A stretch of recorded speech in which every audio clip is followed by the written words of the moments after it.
In this video, I will show you how to enable and disable the Steam overlay.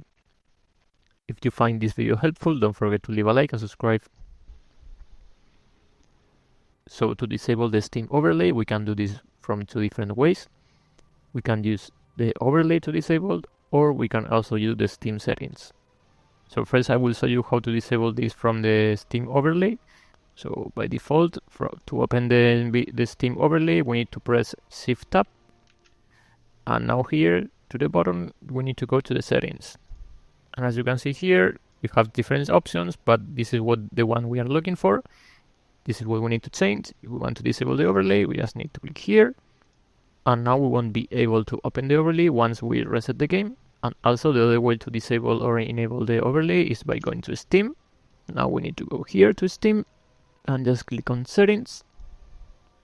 Now here we need to go to the in-game tab. And here you will be able to find the same settings. And now here, as you can see, this is the one we just disabled. So we can enable, disable, just do whatever you want. So yeah, that's pretty much it. Thank you for watching.